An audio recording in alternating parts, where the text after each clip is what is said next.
Right where you're standing.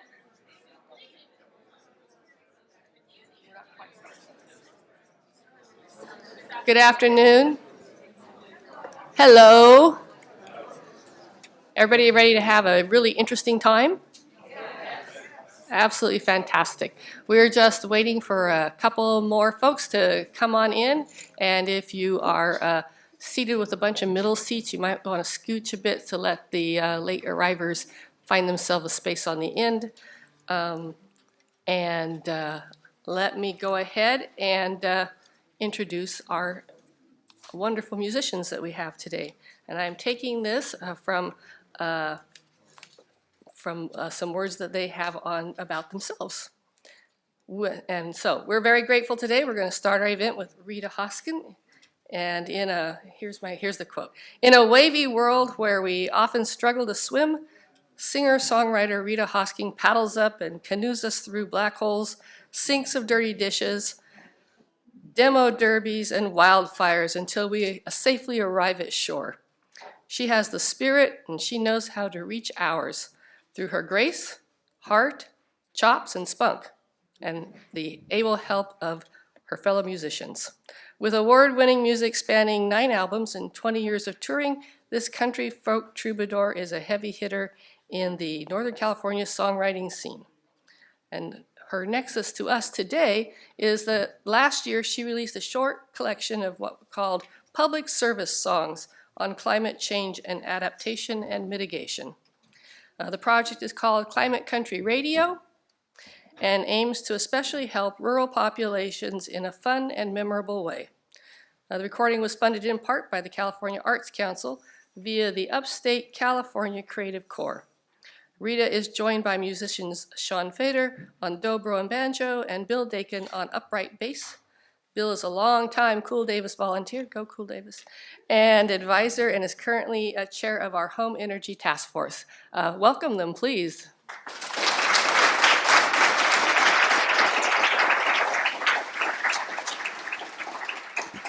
Thank you so much, Lisa. So we are going to play you some tunes from Climate Country Radio. Came out this year, and it's been on the radio.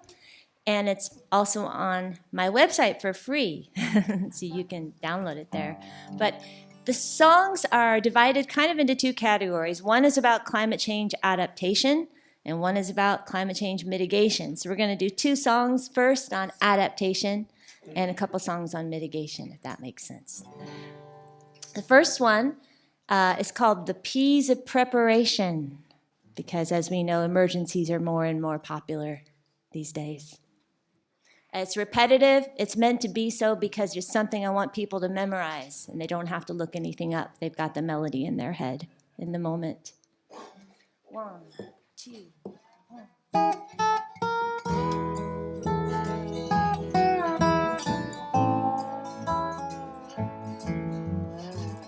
People, pets, and papers, prescriptions you might need.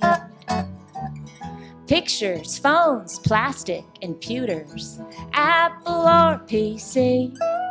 Come wildfire, flood, snowstorm, or mud, or Uncle Pete and his wife, Patrice. For a prompt evacuation, the P's of preparation will help bring you peace. Another important P is for plan. Make your emergency plan. And P is for practice. Practice your plan. People, pets, and papers, prescriptions you might need. Pictures, phones, plastic, and pewters, Apple or PC. Come wildfire or flood, snowstorm or mud, or Uncle Pete and his wife, Patrice. For a prompt evacuation, the P's of preparation will help bring you peace. One more time. People, pets, and papers, prescriptions you might need. Pictures, phones, plastic, and pewters, apple or KC. Come wildfire or flood, snowstorm or mud, or your cousins from back east. For a prompt evacuation, the peace of preparation will help bring you peace.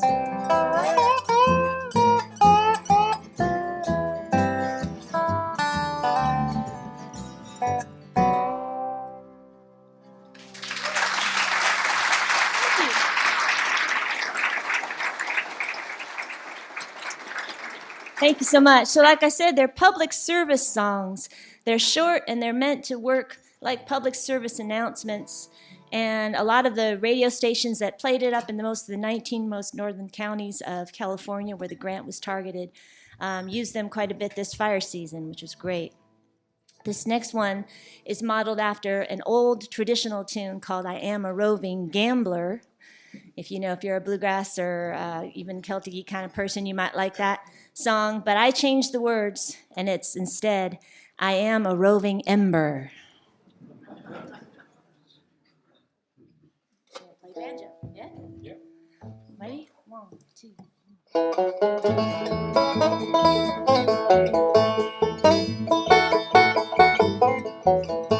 I am a roving ember, I travel all around. If you give me a chance, I'll burn your house down.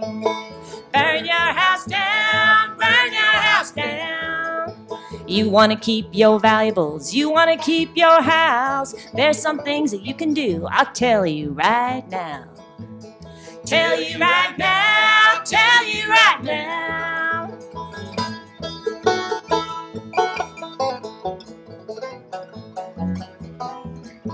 Remove all debris from your fire-resistant roof and block any spaces I can make my way through. Make my way through, make my way through. 1/16 to 1/8 inch, that'd be the best to cover all your vents with some tiny metal mesh. Tiny metal mesh, tiny metal mesh.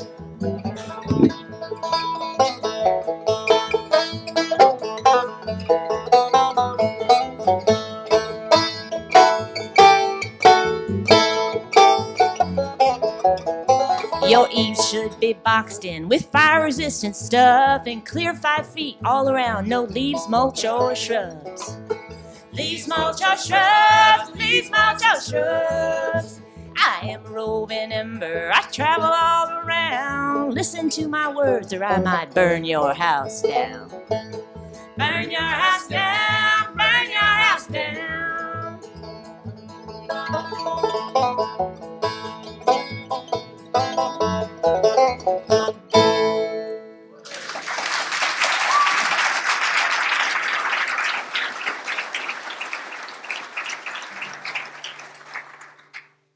Well, I got great input from these songs from a lot of folks who wrote in and said, I know these are hard and dreary and dark things to talk about, but boy, it's refreshing to sing about them and laugh about them and learn with some joy. So I appreciated that kind of feedback, and that's really what drove me to do the project, because this is the reality people are living in.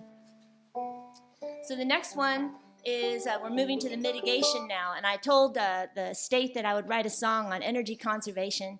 And being a former teacher, I decided to zero in on one particular topic and just go in depth, So that was R value. How many people know what R value is?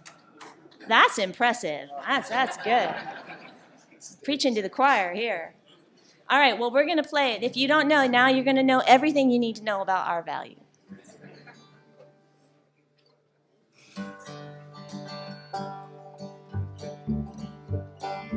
Wow. It sure takes a lot to heat or cool this old house. Maybe you need more R value. R value? What's that? R stands for resistance. It's how they rate insulation. R value. R value. Resistance to heat flow. Cooler when it's hot, and warmer when it's cold. We're talking fiberglass, cellulose, denim and spray foam, hemp wool, mineral wool, polyiso. I don't know how long this list goes on. Anyhow, add it to your attics and sidewalls, space where critters crawl. Since most, not all, can dampen sound right in the wall near your neighbor who snores too loud. Our value. Our value. Resistance to heat flow. Cooler when it's hot. And warmer when it's cold.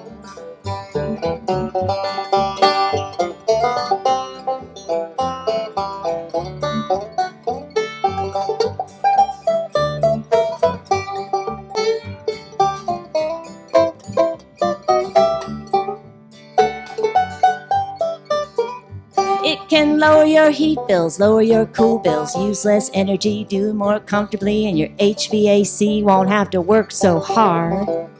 And if you insulate, might get a rebate from the state. Check for updates, plus money for heat pumps, electric stoves, and electric cars. Our value. Our value. Resistance to heat flow. Cooler when it's hot. And warmer when it's cold.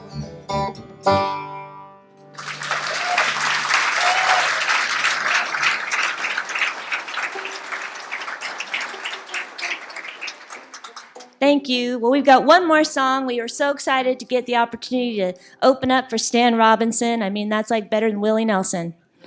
So, we're thrilled.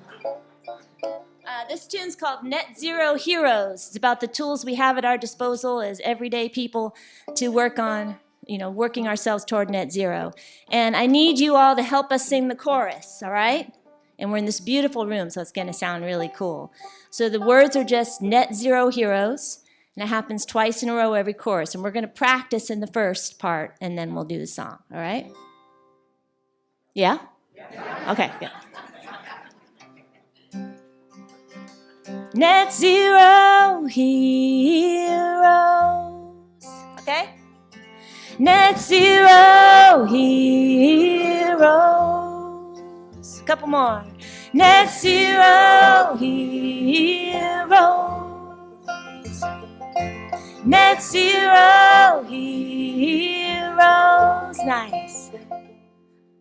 The greenhouse gases that we produce need to be in balance with how much we remove. We got a cool crew on Net Zero Avenue. Introduce yourselves. Tell us what you do. Hey, I'm a slow cooker, or induction stove, or an instant pot for your sweet potatoes. There's no special metric. Make it electric. Plant-based foods in there, we're perfected. I'm an LED bulb and my shtick is lit. You can put me anywhere there's an incandescent. I can brighten your scene with the least energy. I can light up a cheap, y'all gather round me. More we reduce, yeah. Less to produce, yeah. I'm a caulk gun, I'm insulation, I'm sealing up your funky fenestration. We gotta drop carbon footprints for 2 tons. We need net zero construction. I'm electric car, I can go pretty far. I made it to the disco on just one chart. I drive past the gasoline stations and wave while the government's giving lots of money away. I'm a heat pump, yeah. I harness the heat with earth, liquid, or air. I can heat your water, dry your clothes. I can warm your space or make the cool air flow. Listen to the radio. Here comes the banjo.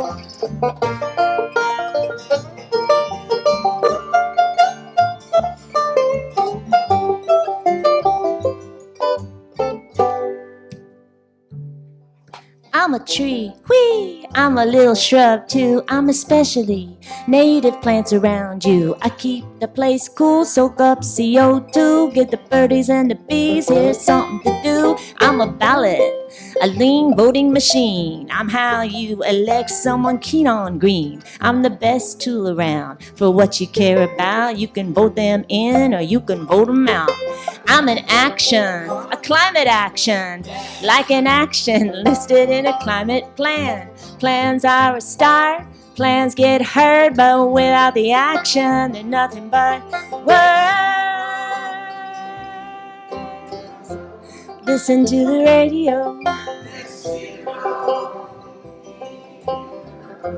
Climate Country Radio.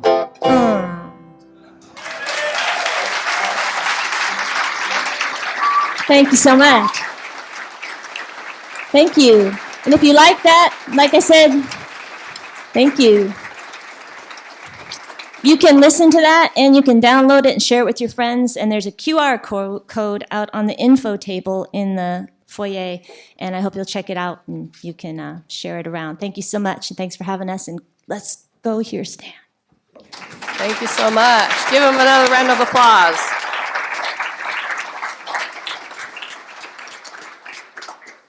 Well, is that a great way to get started? Yeah. All right, you ready to go?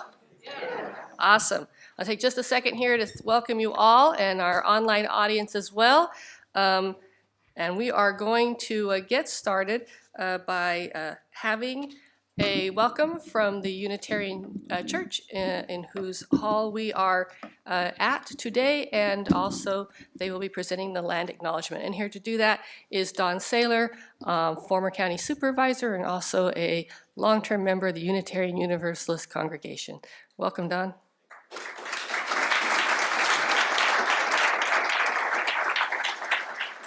Thank you, Lisa. And just looking around this room, what a wonderful group of friends. What a way to start an event with Rita and Bill and Sean. And if we could only send them to Azerbaijan, I know that COP29 would be a hit, because how could you not? So I'm here today to welcome all of you on behalf of the Unitarian Universalist Church of Davis. My family has been members of this congregation since 1987, and this church has a long tradition of support for climate action in our community and on our planet. It's not accidental. One of the key principles of the Unitarian Universalist denomination is a respect for the interwoven nature of the universe. And our congregation has been a Green Sanctuary congregation, has had that designation since 2007. As you think about the people who are active in our community in these issues, this congregation has supplied much leadership in partnership with so many others with care for God's creation across the community, and has been a part of the efforts in the climate action planning for the city of Davis, Yolo County, and the broader region. So together, as we begin, we'd like to acknowledge the land on which we are gathered. For thousands of years, this land has been the home of the Patwin people. Today, there are 3 federally recognized Patwin tribes: the Kachil-Dahi Band of Winton Indians of the Calusa Indian Community, the Quetzal-Dahi Winton Nation, and the Yocha-Dahi Winton Nation. The Patwin people have remained committed to the stewardship of this land over many centuries. It has been cherished and protected as elders have instructed the young through generations. We are honored and grateful to be here today on their traditional lands, and we should do no less ourselves.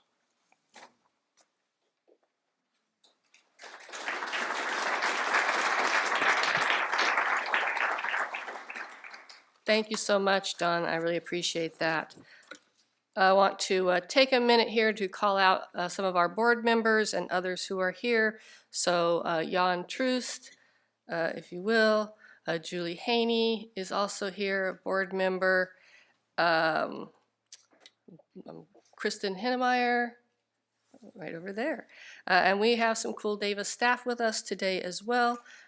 Brandon, Rita, Leslie Crenna, Maddie Davis, and who is our AmeriCorps fellow helping out with microphones, and of course our own executive director, Chris Granger, who has put all this work in. We should give her and all of them a round of applause.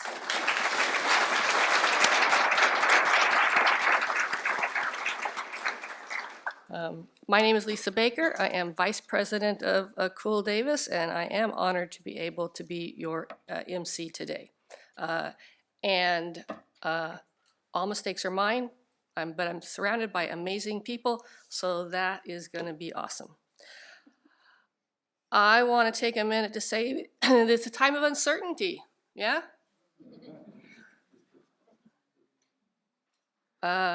You might feel like you're all alone. You might wonder about your neighbors. But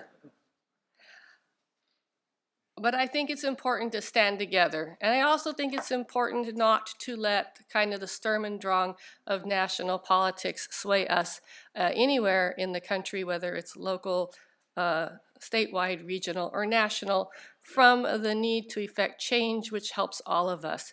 I think it's important to remember that not everything flows down from the federal government. And indeed, had we waited for solar from the federal government, we'd still be waiting today.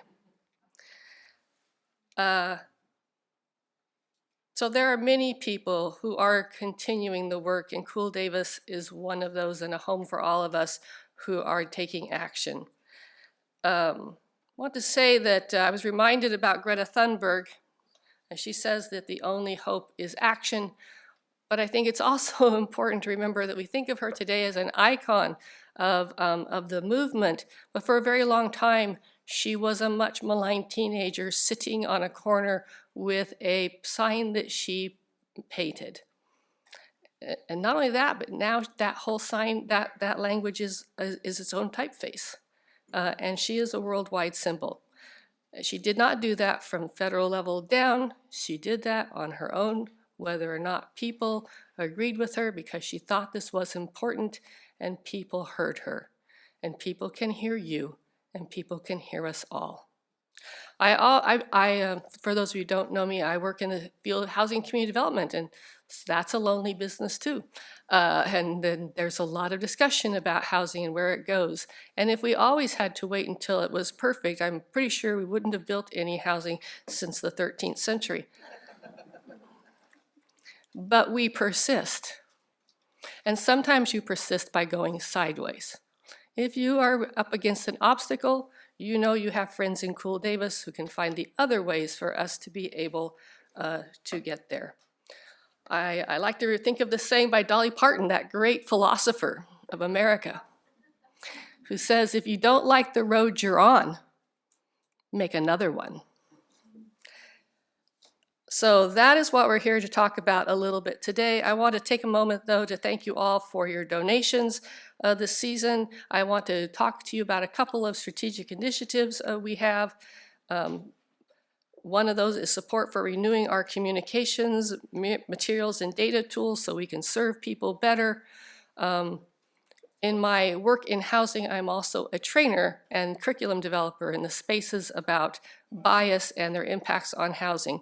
And one of the premier tenets of that is you can only go as fast as the least ready person. Communications are important to make sure that we are all more ready to take on those subjects. So if you're worried about that neighbor, just know they need to be a little more ready, and communication is the way we get there. The other one is support for strengthening our volunteer management systems so that we can provide even better support to volunteers so that we can continue to do the work. And if you're interested in either of those initiatives, you can see Chris or any board member today, and we're happy to talk about those. But now I get the absolute amazing, geeky pleasure to introduce Kim Stanley Robinson. And I am going to read this because I don't have good words, but this does. Davis's own Kim Stanley Robinson is an American science fiction writer. His work was called by The Atlantic the gold standard of realistic and highly literary science fiction writing. According to an article in The New Yorker, he is generally acknowledged as one of the greatest living science fiction writers, and Robinson writes science fiction, or more precisely, climate fiction, although maybe more climate reality. The topic of most of his recent books is the urgent threat of climate change, including the loss of biodiversity on Earth and a host of dangerous climate impacts around the globe. And I want to say personally, I found his book, The Ministry for the Future, incredibly moving, and his description of the cascade effect in the opening chapters to be one of the most gripping and hard to read things I had ever read. And thank you. And I was fortunate to be here the last time Cool Davis hosted Stan. It was February 2021, a time when we were all still remote in the middle of the pandemic. Everybody remember that? And right then we were reflecting on the future in the light of his new book, Ministry for the Future. And this was just weeks after January 6th and months before we rolled out funding and climate plans. In the Ministry for the Future, Robinson envisioned how to understand and transform our dangerous trajectory, including many solutions that he wove into his story. And we are again in a time of uncertainty. And because of that, we've asked Stan to return to those themes from the book and help us look ahead. The Ministry for the Future was only fiction. And did we really change our path? How are we doing now in real time? And what can we expect in 2025, 5 years after the publication of his novel and in the light of another recent election? So what we're going to do today is we're going to have our esteemed novelists speak to us, and then we'll be engaging in a dialogue with panelists, and I know it's going to be super exciting. So as we're going along, jot down your questions, and there'll be a Q&A when we get to the panel discussion. And with that, may I present Kim Stanley Robinson.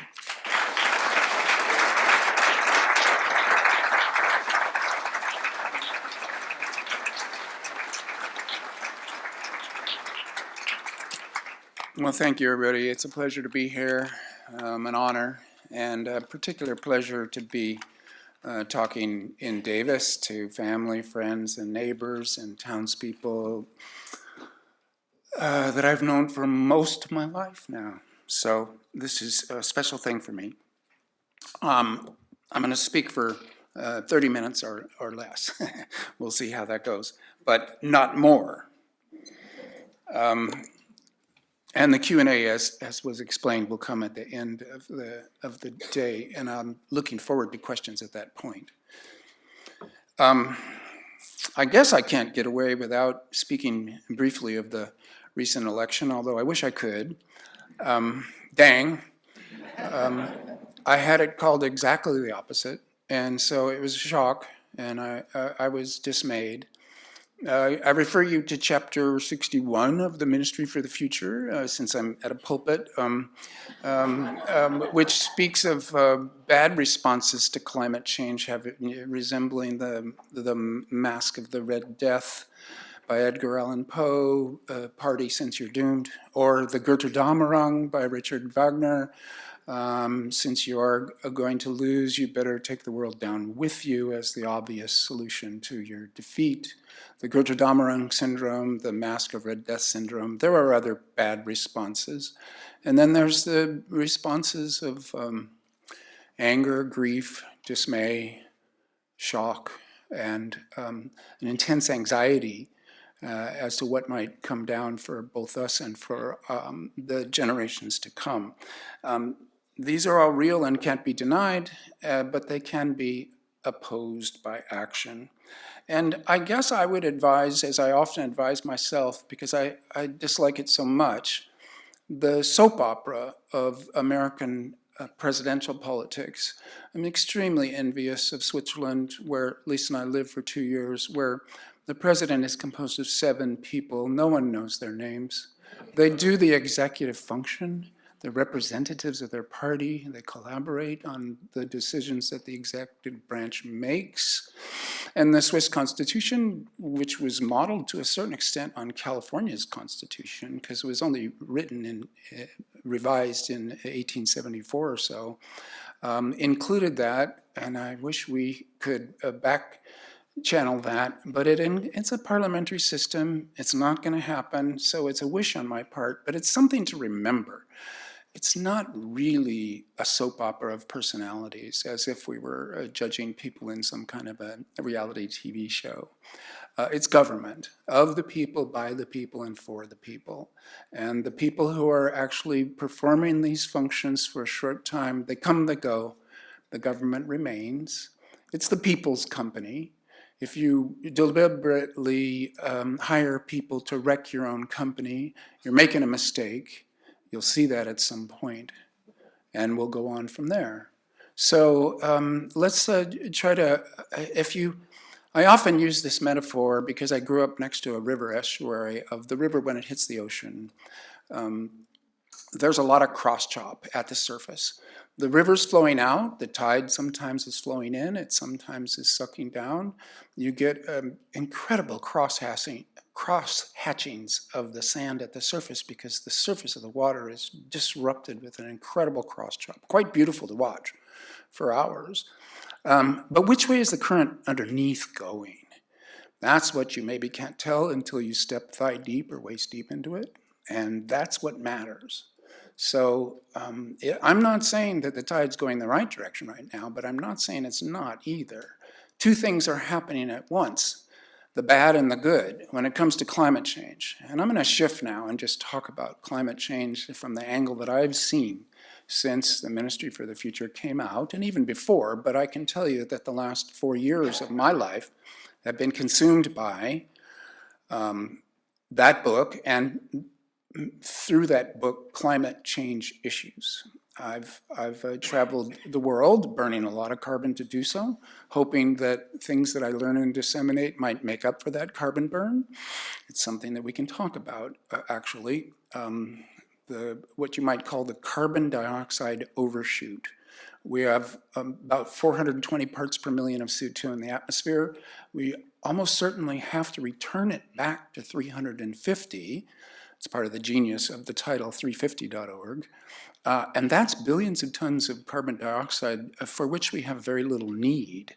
It's really like doing a waste disposal after the waste has been dispersed through the landscape, which, if you can imagine our own wastes not being collected by sewers, not being treated, but being dispersed through the landscape, and then after the fact, recollecting it and cleaning it up. That's the task before us. It will take decades, and in that time we're in the carbon dioxide overshoot. And we're going to have to figure out, well, actually how to draw it back down is not complicated. The natural methods of reforestation, of regenerative agriculture, of kelp beds, of various oceanic methods, even machines that suck it down like vacuum cleaners and put it away somewhere, they all work, but they all will have to be paid for and organized. And that will be the effort of decades to come. And in the meantime, we're in a dangerous time of high temperatures, of drought, floods, extreme storms, extreme weather of all kind, because there's more energy in the system being captured by that excess CO2. So I think it's valid to think of this as an era, as a century of carbon dioxide overshoot, and that there will be a civilizational effort to draw it back down. And that's one of the angles of interest that I've taken in it. Since the pandemic, and therefore subsequent to me writing Ministry for the Future, I ran a scenario 30 years out in which things happened, but I wrote it in 2019, and so all of my dates are now wrong. Everything's happening faster than I wrote down. So I wrote the 2030s were zombie years. That's not going to happen. It was the 20-teens that were zombie years, and I was writing, extrapolating out of my present into a science fiction future, which often happens. Science fiction novels are often about their own time as much or more than they are about the future. So things have speeded up, both the good and the bad. The bad is peculiar. Things are hotter right now. The global average temperature is hotter than the scientists can explain to themselves. They're calling it extraordinary, mind-boggling, gobsmacking. It depends on their individual temperaments and language, what they call it, but they can't explain it. And whether we've unleashed some permafrost, some CO2 that had been captured in the permafrost, some methane that more methane being burned by us. Whether that explains it, but it doesn't seem to. Whether cleaning up the fuel that we use for container ships took some sulfur dioxide out of the air that was actually bouncing sunlight back to space, so that as we cleaned the air, we heated the atmosphere also. This is the kind of complicated world that we're living in. There is no single solution. Some of the good things we do are going to cut against us in ways that we're also going to have to deal with in coping with the problem. So any single point solution, and what I have called as a kind of a joke from a philosopher, monocausal the love of single solutions that explain everything. We all have a bit of monocausal. It's great when you can say, it's all because of that. But it's never quite true. And the more you look at the situation, the more you realize we're caught in networks of complexity that we're going to have to acknowledge as we still do things to deal with them.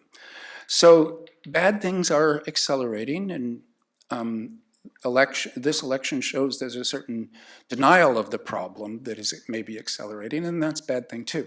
But let me also focus on some good things that are happening. The rollout of clean energy has been phenomenally fast.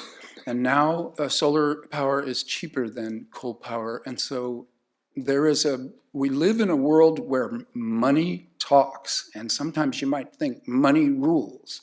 And if it is more expensive to do the right thing than the wrong thing often gets done because it will make more money. And that's the law of the land. That's the law of the world. It's global capitalism. The profit motive is high in the ranks of decision-making algorithms for people in power. Will it make more money or less money? What is the highest rate of return on this investment? And if the highest rate of return is to tear a forest down and turn it into toilet paper in Japan, and you're going to make 5% less by guarding it and keeping it as a sustainable resource for decades to come, it gets cut down and sent to Japan for mere pennies on the dollar, because the highest rate of return is an almost iron law that we have to fight and change and work against. So in that context, the fact that solar power is actually cheaper is a great thing. It took about 20 years to install 1 terawatt. That's 1,000 gigawatts, right, of solar power in the world.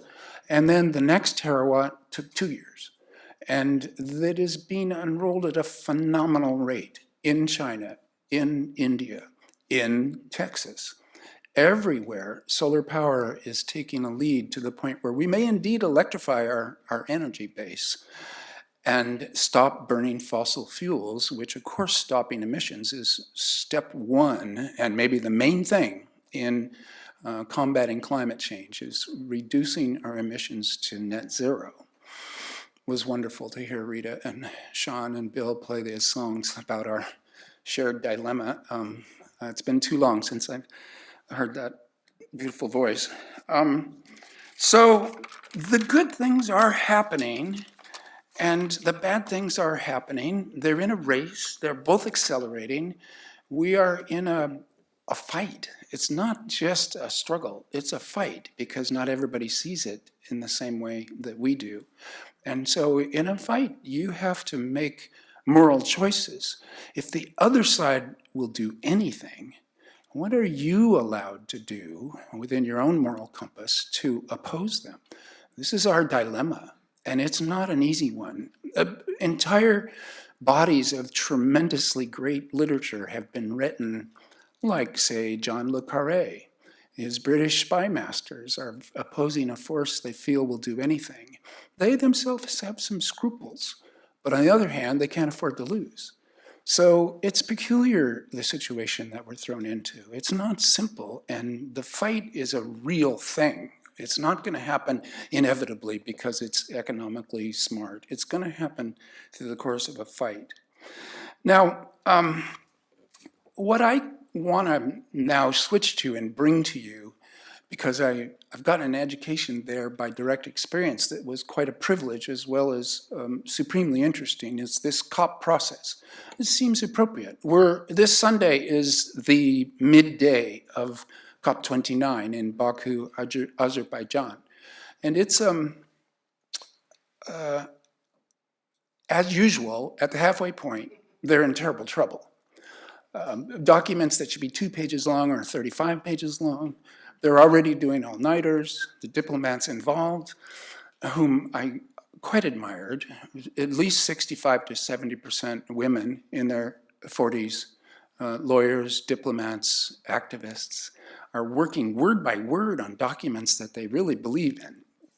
It's impressive to see. It's a good process.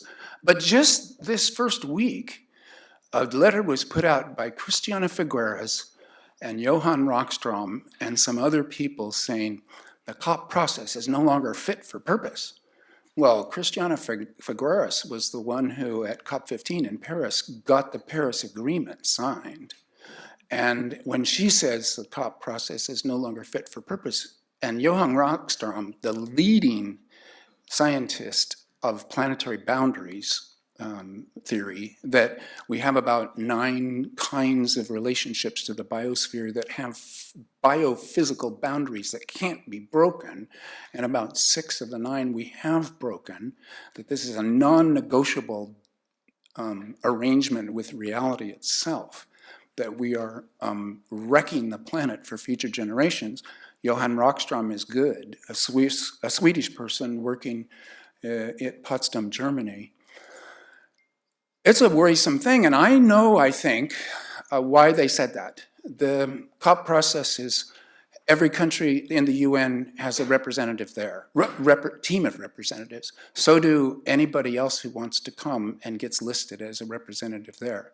There are 1,700 representatives at this COP from fossil fuel industries. There are 1,000 representatives from developing countries. So this is probably one reason. Another one is the consensus model. The document that will come out next Sunday or so has to be signed off by every single nation. It has to be signed off by Russia and Saudi Arabia and the United States, at least this time around, and so on and so forth. And what you get with the consensus model, the pure consensus model, is diplomatically a catastrophe, because you always come down to the lowest common denominator, the weakest possible phrasing. You have to please the last holdout against anything you say to get them to actually sign off on it. What can be said at that point? We have gathered here in Baku, the end. It's not a good situation, and a lot of people complain about it, and the General Assembly of the United Nations in many of their actions also works on the same consensus model. And indeed, this is always interesting to look at the European Union, which is a bunch of nation states who have decided to become member states in a larger organization that has some teeth in regulating what the member states do. Well, nation states don't like to give up sovereignty. They hardly ever do. And in Europe, they have done that. So the European Union has a consensus model. Hungary, being an ally of Russia and kind of a recalcitrant party to various EU values, an illiberal state, as the president proudly calls it, was stopping something that the rest of the EU wanted to do, and suddenly there was EU -1, or consensus -1 is what I mean. Is if you've got everybody but one, and that one is holding out in order to get something that really isn't commensurate with the importance of the thing going through, then a certain intense leverage with quite a heavy-duty crowbar, legally speaking, the EU managed to force Hungary into compliance with what the rest of the nations wanted to do. This is actually mechanisms or procedurals of these international bodies that are going to have to be learned across the board. Anywhere there is consensus now, there's going to need to be consensus -1, or whatever you want to call it, that isn't, I mean, in the English language and in common parlance, at least in America, consensus often just means, well, we all agree, right? A majority agrees. But no, if it's everybody agrees, if it's unanimity, you've got a political problem. And the COP process has that problem. We'll see what happens there. Then also, we make those promises at COP, and this I like about the Paris Agreement. In the agreement it'll be by consensus, everything that's agreed in annual meetings. Every year the promises have to be made stronger, that ratchet up to you promise more out of the international community. We won't just reduce carbon dioxide burn, we will make sure that there is money to compensate the developing countries for climate damage, loss and damage. That was put in a few years ago. At Glasgow, the one that I attended, the ratchet was a private enterprise, private capital was to commit $130 trillion of assets for these private funds to climate change work. Then the loss and damage fund having been created at one COP, I think COP 27, it was filled in COP 28. Now at COP 29, the demand is from developing countries to developed. And I have to add here that one more aspect of the Paris Agreement mentioned twice is that developed nations shall do more than developing nations so that everybody has differentiated contributions to be made. The rich give more. The rich nations. And one of the arguments going on right now is that China should be rated as a rich nation and not a developing nation, because they are rich, but they originally in Paris got enlisted amongst the developing nations, which they like very much, but it's no longer charging them as much as they could pay. So this promise and the fight this year is we need to have $1 trillion a year for the developing nations to be put into the pot of the COP process's loss and damage fund. The bank account has been made, it's empty, let's fill it. It had been promised, the developing nations had been promising $100 million a year. They had not actually paid. And this brings up another problem, which I'll get to next. If they were to pay, and if we were to actually pay for green work at the rate that it should be paid to keep to the limiting in the global average temperature rise, should be $1 trillion a year. Well, I predict, and it's an easy call to make, that's not going to happen at this COP. At Baku, they're going to scrape up a promise where it'll be, I'm guessing here, this is really like something out of Las Vegas, you might say, but it'll be 300 billion, 400 billion. Some will declare it a huge victory, others will declare it a defeat, but also it won't be paid. So these promises don't get paid on.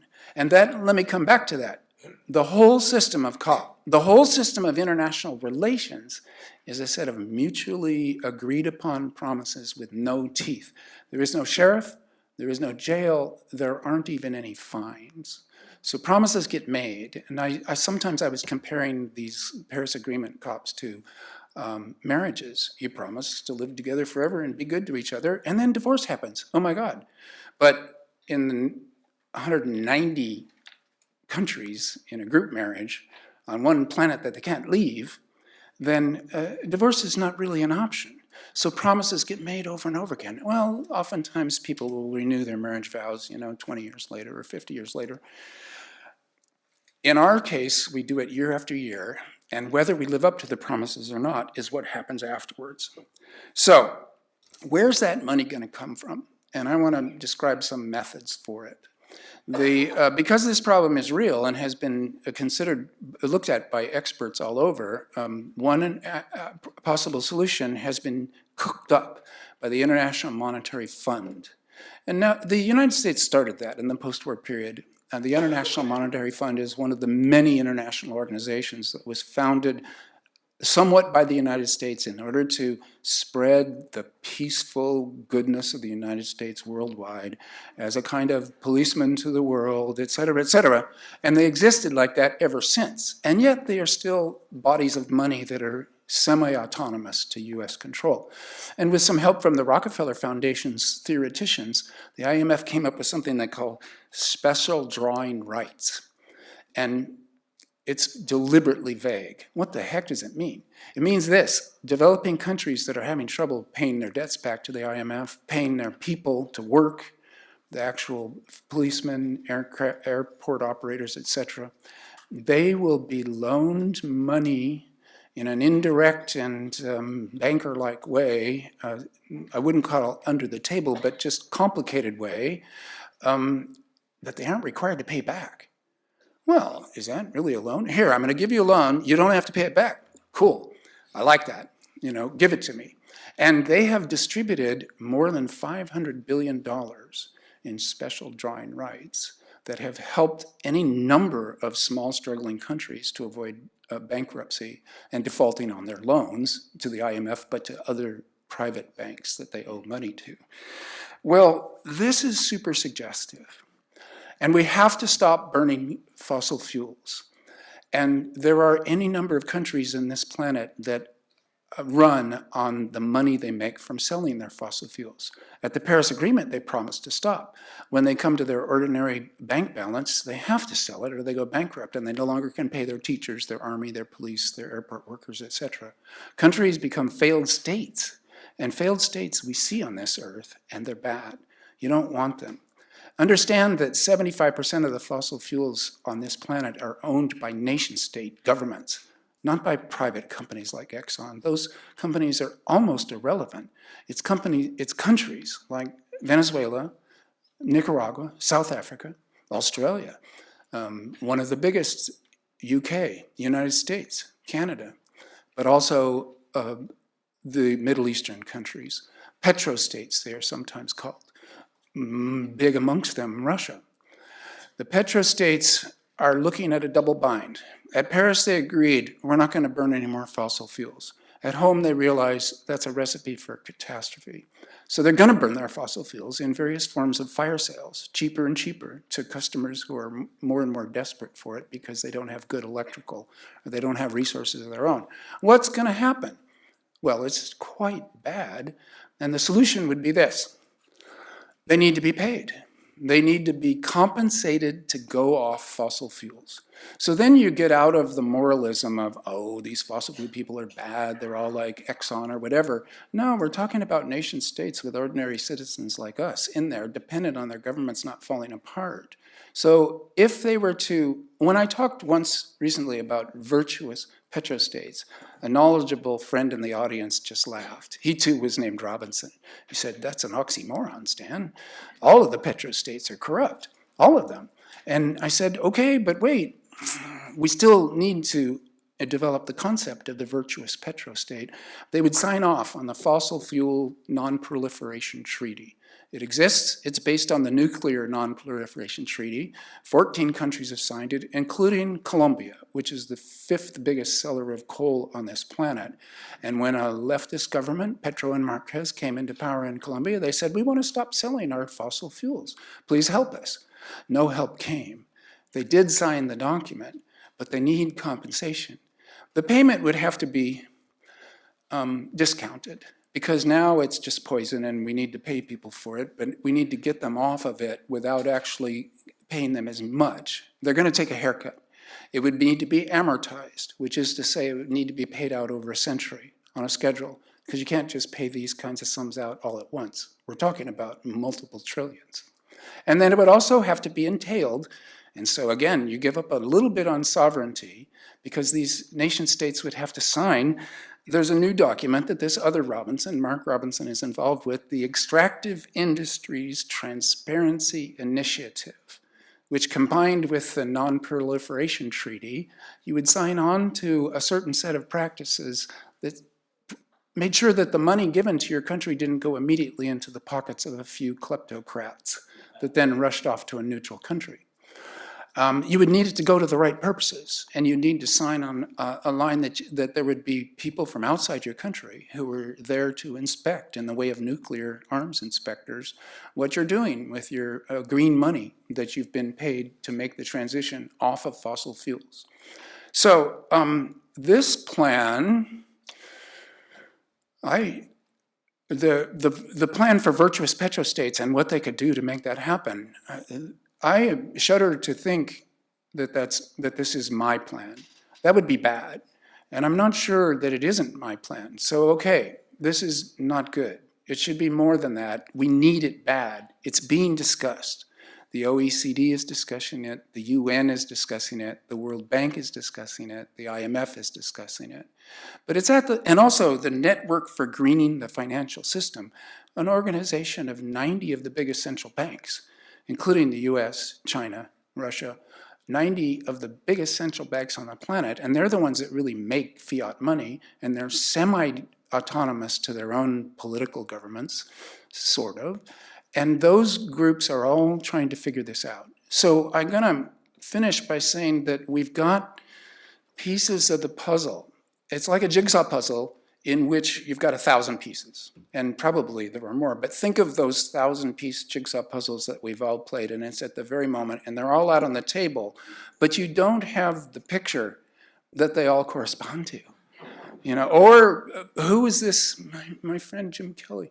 His family played always with the pieces upside down. No, that was a little masochistic, you might say. But we're in the situation of having lots of pieces of the puzzle out there. Lots of good people spending their entire careers working on this problem. And that's what I want to convey to you all. What I've seen is you would not believe how much the efforts on the parts of people in government, in business, in nonprofits, and in academia, all working on this problem together to get us through this century without a mass extinction event by doing a clean transition. And it goes from local, regional, state, then national, and then international levels. So the work is being done, but on something peculiarly in a state of coming into being, confusing, overwhelmingly confusing, so that we could end up in a catastrophe in the next 20 to 50 years. We could end up in a quite prosperous and more just world where we're actually pulling together because of this shared global crisis. With both of those possibilities out there and with everything accelerating, the feeling of our time is quite angsty. Climate dread is a real thing, especially for young people, but for everybody. But climate dread is just naming one part of it. Can 8 billion people coordinate when things are changing so fast? Maybe so. This is the thing. The reason people responded to Ministry for the Future is that I portrayed a future where there wasn't a plan, there were no superpowers, there was no single solution. There were a lot of losses, defeats, and yet it came to a good result anyway. And I still believe that is quite possible. So we have these pieces of the big puzzle, and I think that I'll just end here with this. It's so great to be a Californian. And California has a 30 by 30 plan. And 30 by 30 is the other COP. We can talk about that later some other time. That COP system, the biodiversity COP, is at least as important as the carbon COP.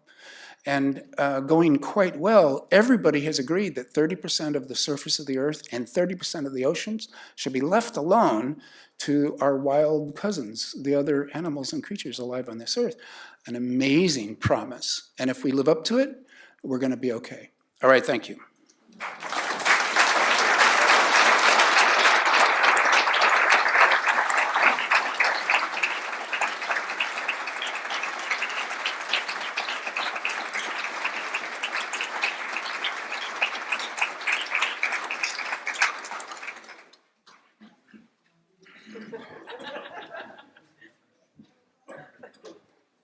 Far be it from me to leave an empty mic. Our panel. Here you are.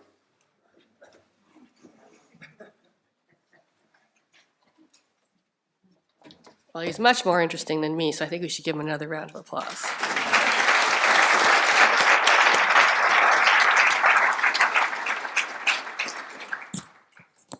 So let me go ahead and introduce the panel. I'm going to read their bios. They're going to come up and sit with us. At some point, someone's bringing me a computer, maybe, so I can see the online questions. But let's get started. So we have Robin Datel, a retired professor of geography at CSUS, and she is the Davis representative to the Yolo County Climate Action Commission, and their final cap was just released this week.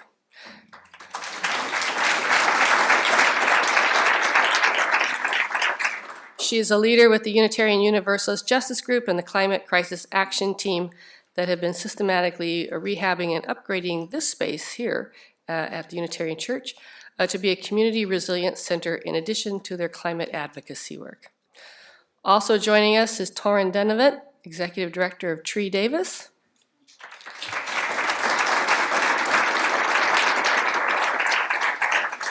He's been director since November 2022, so, you know, a pandemic guy, but prior to that, he worked at Sacramento Tree Foundation and Tree People in LA.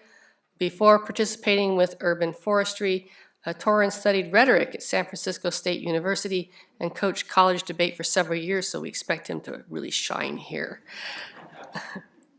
While he has an affinity for trees, his primary focus is on community engagement and growing equity through neighborhood-based leadership. As a Sacramento native, he's seen how trees truly make our communities more whole. The newest Tree Davis venture is the Cool Schools Project, focused on rehabilitation of outdoor spaces to provide heat resilience for children on playgrounds in both Woodland and West Sacramento.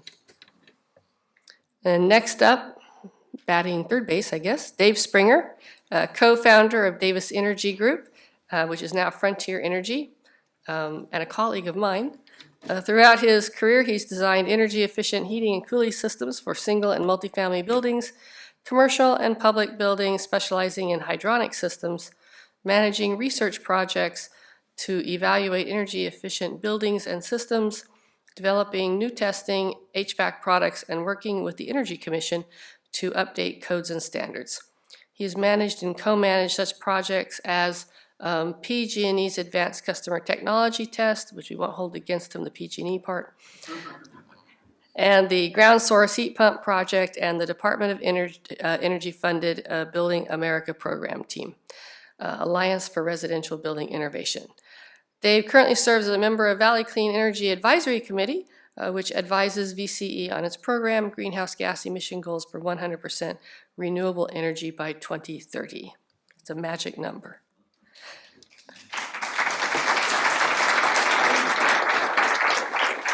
Next, we have Kate Laddish, and she is a resident of Winters and a neighbor of mine because it's Winters. Everybody's a neighbor.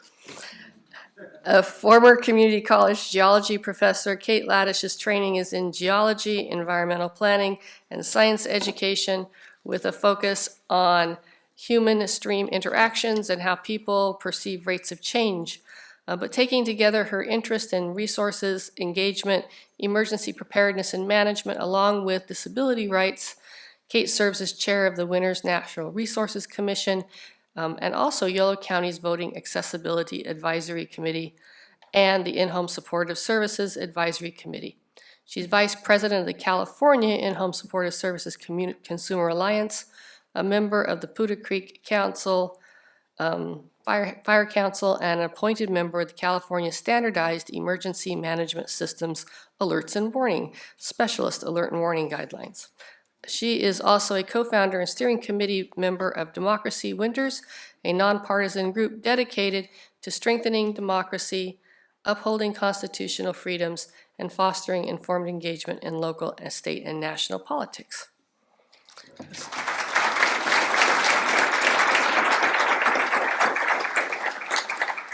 So I'm excited to be your panel moderator. You can see why I'm excited with such a great group of people, and also because I get to do the fun questions. So we're going to kick that off, and I think we've got a couple of microphones here.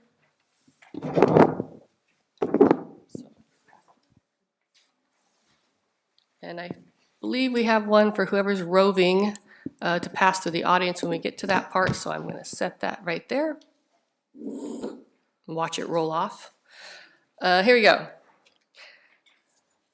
So, every single one of you on this panel has been working on different aspects of climate action and community resilience, and most of you for really many, many years. So we find ourselves at this particular moment, in this particular intersection of issues. So from your experience and the work that you're doing now, what's your response? What could we expect at the local level? And give us some good news. And then tell us the challenges. And maybe we can, whoever's got the mic can kick it off.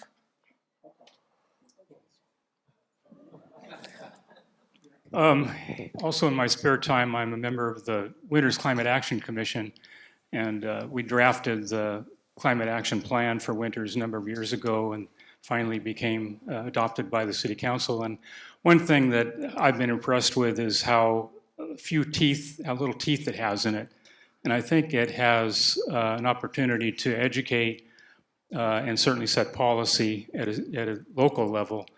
But I think maybe the education is the key thing, and I'd be interested in people's response to that, if anyone else here is involved in climate action plans.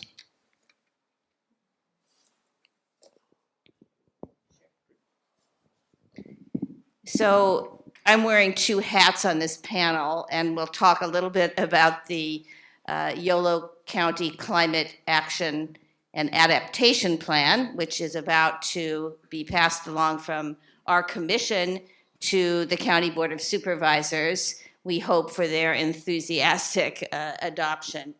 And then I will talk a little bit about the climate work of this church, the Unitarian Universalist Church of Davis. So first, about Yolo County. So the commission and staff and citizens interested in active organizations, supervisors have all been working for about 3 years to bring into being a new and inspiring action plan, action and adaptation plan. So at our meeting tomorrow night, it will have its sort of final discussion by the commission, and we hope it will be then forwarded to the Board of Supervisors for their action maybe as early as next month. This is an ambitious plan. It has lots of different actions around reducing greenhouse gases, a lot of different actions around adaptation, and an important emphasis on equity and justice. And we're really relying in particular on our farming, ranching, forestry, natural lands managers, owners and managers, to sequester a lot of the excess carbon that would otherwise go into the atmosphere. And that's because this plan applies mostly to the rural parts of the county, because cities have their own plans. And this means that we are in part, so this is all good, this is all the good news part. And there's a long tradition of funding some of that work in our federal farm bill. And some of you may know what's happening to our federal farm bill, others of you may not know, and that is that it has been stuck. And we do not have a new farm bill, even though it was supposed to have been passed over a year ago. So Congress is stuck. The funding for conservation, for smart ag, for all kinds of good things that would help us sequester more carbon in the rural space are threatened. And I do not know whether they think it's going to pass before the new administration comes on. And the new administration has, in fact, said they don't want the agriculture bill to be freighted with climate smart programming or equity programming. So this is going to be a big shock to the system if those funds are seriously cut. So that's the bad news. The more good news is, of course, that we in California recently passed a $10 billion bond act relating to the environment and conservation. So once again, I echo Stan's comment that we're happy that we live in California. We're going to need all of your help to figure out new and creative ways to fund all these great ideas that are in our new county climate plan. So now about the Unitarian Universalist Church work. We have a climate crisis action team. Some of them work on making our facility more climate friendly. We've changed out 273 light bulbs, and they're not all the same model, right? So this has been a painstaking and careful process, we have cut our wattage by 61%, saving a lot of energy and reducing our climate emissions. We have started the process of replacing our traditional HVAC systems with heat pumps, and we're on board to do a lot of other things about our own 9 acres here on the edge of Davis. We also have an advocacy and activist group, and we recently worked with our social and racial justice people to put on a UU Climate Justice Revival. And I want to say that this was really significant for our congregation to get people interested in the environment, in climate, talking to and connecting with people interested in economic justice, in racial justice, in social justice, justice of all sorts, and to understand these problems are intimately interconnected and need to be addressed together. So I think we are seeing a new structure of feeling, to use Stan's phrase, from the Ministry of the Future about what we need to go, how we need to go about thinking about these problems and acting together. Obviously, an organization like Tree Davis has a very specific view, although I'll just share our new tagline, which is, we are more than trees and more than Davis. We're focused on renewing our green spaces and certainly working throughout the Yolo County area and even looking to find opportunities to work in other communities. Trees are, I call, the gateway drug to good environmentalism. They're simple. They're generally considered apolitical. Not everybody reacts to them as angrily as they do other climate solutions. So we're excited to bask in the shade of our trees and continue to plug away. As Robin mentioned, the passage of Prop 4 is a beacon for us. It does reinvest money in a lot of programs that are going to be very valuable for the future, including the schoolyard greening program, which is certainly something that's been really inspirational for us. The state of California initiated this program for the first time 2 years ago, and we're one of a number of recipients. We're radically transforming school campuses, 9 school campuses in the most underserved communities in Woodland and West Sacramento.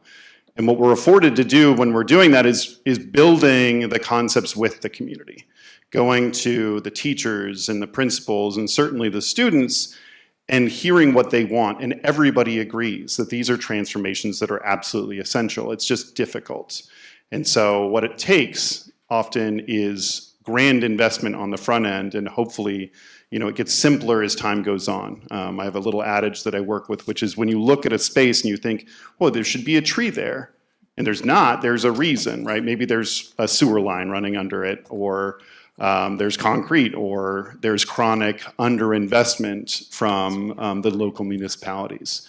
That doesn't mean we should just stay pat on that and just move on. We should work harder.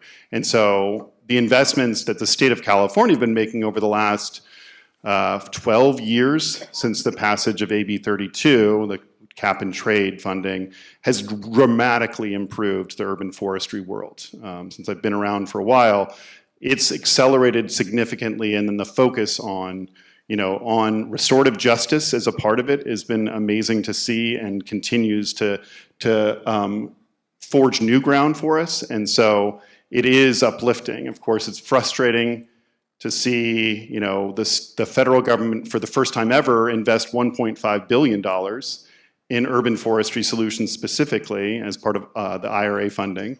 And of course, assuming maybe we'll get some rakes for our forests, but that's about all we're going to see coming from the federal government in the near future, I'm guessing. So, but I do think being able to see communities, hearing, quite honestly, what work happens here, what work we've seen. I'm just talking to Stan and Carol about the Village Homes Tree Committee, right? There's great local action that's being done, and that warms the communities around us. And so for us, as an organization such as Tree Davis, is how do we accelerate that more? How do we take the goodness that's happening in Davis, in various communities, and support more communities doing those things? So that's what we're focused on. That's what gives us great light. The challenge is just continuing it, right? So the issue is, just like the carbon cycle, the need for restoration is a closed system. We're the ones who jacked things up. we're the ones who fix things. So it takes everyone taking steps forward in their communities to make things better. And it's not just a single-term solution. That's sustainability, right? We have to continue to plug away at it with our neighbors, and moving forward, we have to water our trees. They won't establish themselves without our support because we're the ones who paved things over and made things much more hostile. And so I do really believe in the human spirit to move things forward. And I think that as we continue to plug away, I think Stan's remarks are very uplifting. They're realistic, and at the same time, we are trending toward, the positive outcomes that we need. And so I'm excited to see that. I recognize the challenges, but I'm always excited to be a part of communities that are doing the things, moving things forward.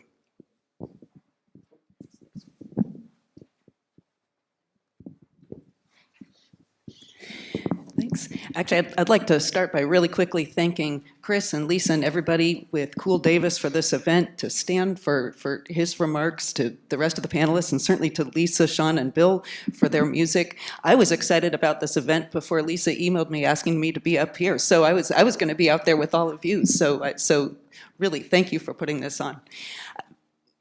I'm going to start very local, which is each of us individually.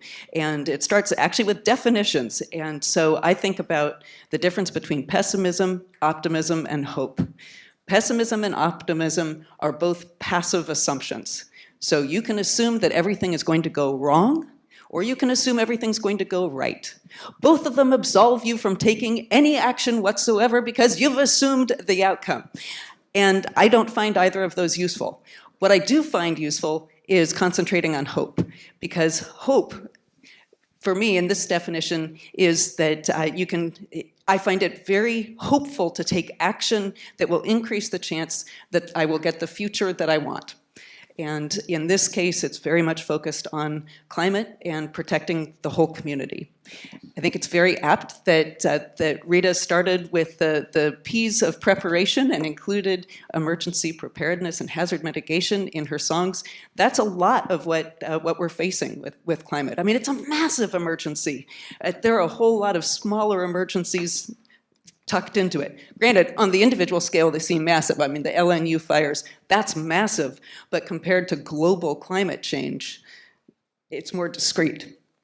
So in terms of what can we do, this hopeful action we can take, I see that as engagement, and what Democracy Winners, my nonpartisan group, calls informed engagement, which is that you learn something about an issue, you work with other people, in this case, the other people in our group, and you engage with the appropriate elected or appointed officials. So you come in with some information, you make sure that you engage with the correct people, like the appropriate people. If it's say on the federal level, if it's something that is being addressed in the House, well, don't call your senator about it.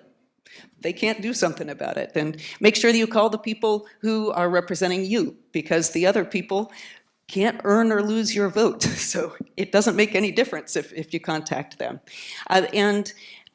When you engage with them, what we find really helps is to explain the issue briefly, but to say if you have a chance to actually have a conversation rather than just a quick call that they're just going to tally up, is to include something about why it's in that person's wheelhouse to solve it. And so that might mean, say if you're contacting a member of Congress, look at their committee assignments and find a way that the issue you really care about here connects to something that they have already said they really care about. And go ahead and use the words, this is in your wheelhouse because. I can't even begin to tell you the number of times that when our group has said this, the response starts with the words, oh, that is in my wheelhouse. And so just bring it in on a tray. And lots of times it's helpful to bring your lived experience with that. So I have multiple disabilities, and one of the organizations that I've become a part of is, as Lisa mentioned, the State's Alert and Warning Specialists Committee. So it's the group that revises and updates and writes the state emergency alert and warning guidelines. there was a new state law that was passed that said that our group needed to update them to work better for people with very specific types of disabilities. We said, well, or we could make it work better for everybody, and so that's what we did. And it was interesting, the section of the previous version of the guidelines for people with access and functional needs, which is older adults, younger children, people with disabilities, people with limited income, limited transportation, limited English proficiency, people with livestock, it was very small. It basically said, use American Sign Language. and it moved on. And so using some of my experience as somebody with a disability who lives in the zip code that does include the stretch of road with the highest rate of fire ignitions in the state of California, I was able to work with the rest of the committee and expand this pretty significantly so that now it includes accessible and actionable alert and warning messages, time needed to act. That would be for everybody, including people who need additional time. Events warranting alert or warning, and inclusive communication planning and whole community outreach. The events warranting alert and warning is the part that I'm going to focus on really quickly now because I was so excited to read even the first sentence of Stan's book that I believe starts with, it was getting even warmer, even hotter, something very close to that. It was an uphill battle to try to get the rest of the committee to include, to acknowledge that extreme heat was a life safety issue that warranted sending out emergency alert and warnings. And so eventually what I wrote and what got included in the final revised thing is that although extreme heat may be uncomfortable or an inconvenience for some, it is life-threatening for others. Therefore, this warrants alert and warning in order to protect the whole community. And thank you. But that's the sort of thing that if none of us start speaking up and don't getting engaged, then it doesn't happen. And so I think that what I'll wrap up with is that each of us individually has a voice with our lived experience and our connections within the community, but then if we work collectively within that community, we have an even stronger voice. And that's where I find the hope and the energy to take the hopeful action.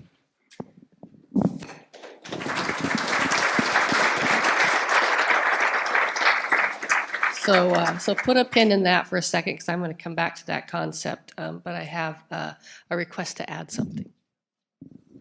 Yeah, I let my comments get cut short.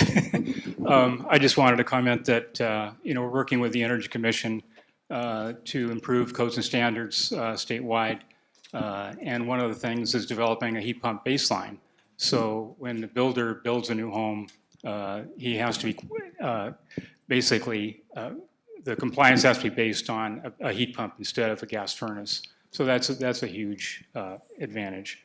The standards are continuing to make progress, but we're kind of reaching this asymptotic point where the cost effectiveness is tapering off, and it's hard to get new technology and new ideas into the standards because of that cost effective limitation. But we're continuing to work towards that. The thing I feel most passionate about, I guess, is education of what the CO2 concentrations have done over time. And it's not just going up like that, it's going up like that. It's really serious, and I think we need to maybe focus education on kids, pre-voting age kids, so that they understand these issues better. Because I think once people get into a cultural situation where they're influenced by their peers, that they take a point of view that disregards the science. So I think that's a really critical thing. And everyone should contact the Secretary of the EPA coming up, Zeldin, and send them a copy of that curve and tell them how important future generations are to this issue. Thank you. I really appreciate that. So in my day job, I had have had the privilege of writing the state of California's minimum construction standards for multifamily rehabilitation using federal home dollars, and being able then to start to draw these relationships together where those standards are also going to continue to move towards increased resilience even at the minimum standard. Currently, I am the project manager for all of the state of California's Housing and Community Development 5-year plan, and we are having very big conversations about how you can use systems such as Community Development Block Grant and home funds in a way that is going to improve resilience, and starting to do the research and make the linkages between all of the state's mitigation plans and how the money flows and where it flows to. So I really echo the importance of that. Something that each one of you has touched on, and I'd like to come back to it, is if we're going to go sideways, if we have to do it at the local level, if we have to make new kinds of relationships, how can we act together, and where, and what are the pinch points to continue our momentum to reduce our emissions while building more resilient and more just communities, despite what's going on at the national level? And I want to really focus on the sort of more just in terms of the inclusion. So often when we're building systems, and I wrote rehab standards, so I think about this all the time, we're not building them so that they're useful to the least among us. We're building them so that they're for the most able among us, and then everything else is an add-on. Whereas if we actually reaped the cost benefits of thinking it through so that it was accessible to all of us out of the box, it would be very much more efficient and cheaper and more user-friendly over the long haul. Someone once told me that ability is a temporary state, that at one point we will all of us find ourselves disabled, whether temporarily or permanent. And I think it behooves us to think about our systems that way.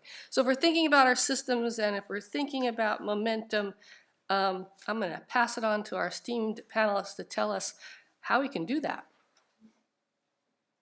No pressure.